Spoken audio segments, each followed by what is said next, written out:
Hey guys, it's Vacaville Sean, and I'm in the office. And the question that I'm always getting asked is, what's the difference and what's the best option, renting versus buying?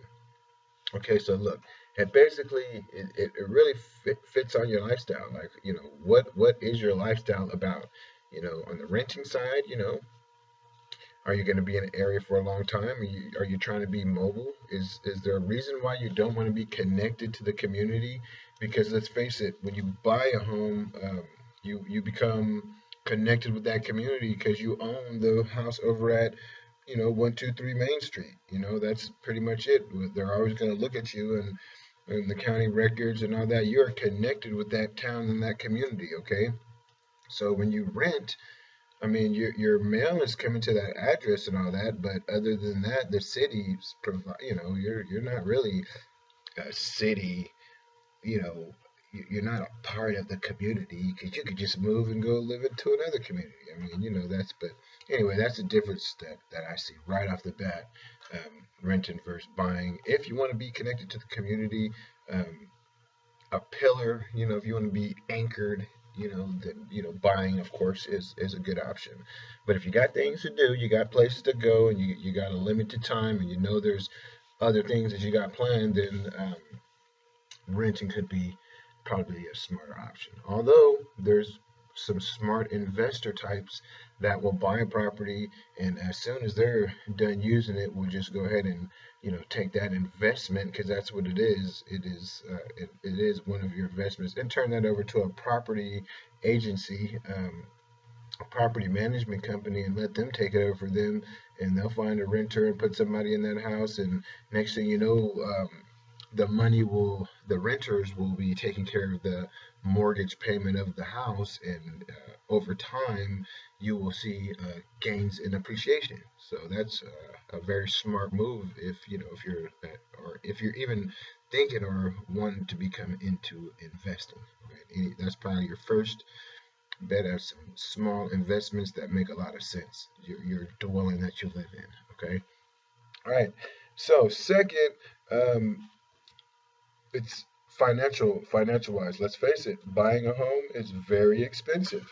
So you have to be prepared, and sometimes it takes a little bit of preparation in order to get things prepared in order to purchase your first home. That's you need to save up things like the money for the down payment.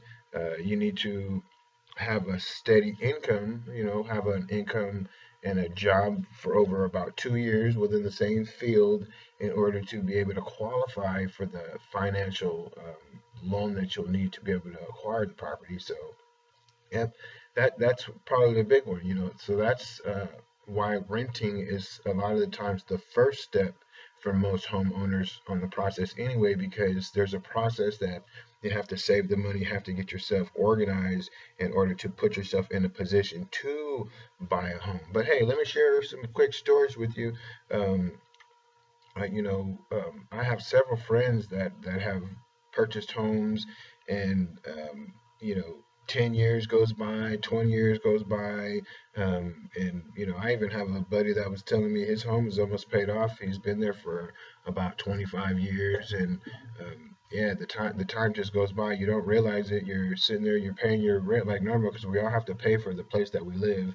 But before you know it, 10 years goes by, 20 years goes by, and then you look at it, you're like, man, if I was renting, then you literally almost paid off someone's house note, because most mortgages are only 30 years. But if that was you, on the other hand, you're looking at the price of the house from 20 years prior. I mean, I don't have to even explain that to you. We can all look at, go ask somebody, like how much was a house 20 years ago. I mean, you're talking about maybe a third of the price. So these are some substantial gains that all these homeowners are facing. So, times that by how many properties you could acquire, so there's tons of people that are out there financially free just because their family had properties in their name and they left it down to their kids. and now those kids are literally just living off of the appreciation off of these properties over time. It is crazy. Not to mention that they're also living off the rent or whatever that's coming back from the properties, because a lot of these properties would have been paid off as well, because parents paid them off and they left them down to kids. So they're just collecting money from the rent, and then they're turning around and collecting the money from the appreciation.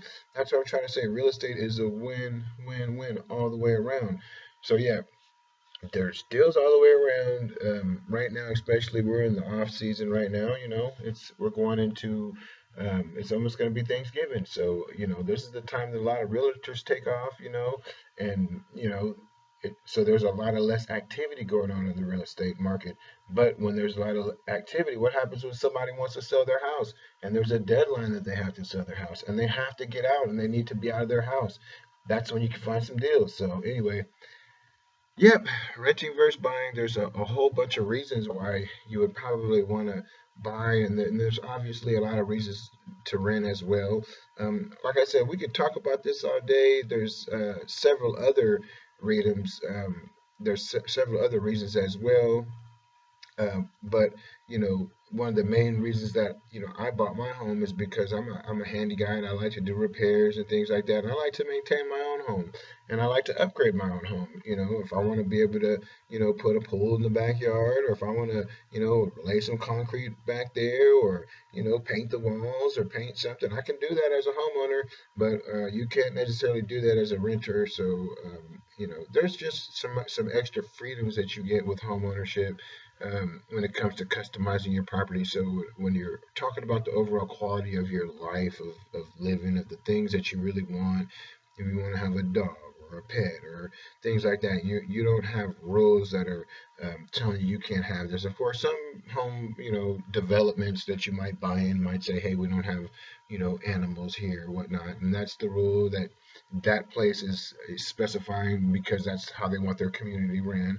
But on the most aspects of the case, if you go buy a property, you have complete freedom to say, I want a dog, I want a pool, I want to paint my house blue, purple, pink, you know, and that's what you can do as a homeowner. So you can customize your place. So that's probably one of the main reasons that I know a lot of people that buy into their own home, because when it's all said and done, and when you take your hat off at the end of the day, you tip your hat on that little coat rack, it is home, and that's where you rest, and you want it to be customized exactly the way you like it. You know what I mean? So that's probably one of the best things about buying your own home. But yeah, I would love to sit down with you and talk more. You can always reach me at vacavillesean.com. Go search for some houses, see how the market is. You can connect with me, send me a message, and I'd love to get with you. All right, guys, you guys have a great day.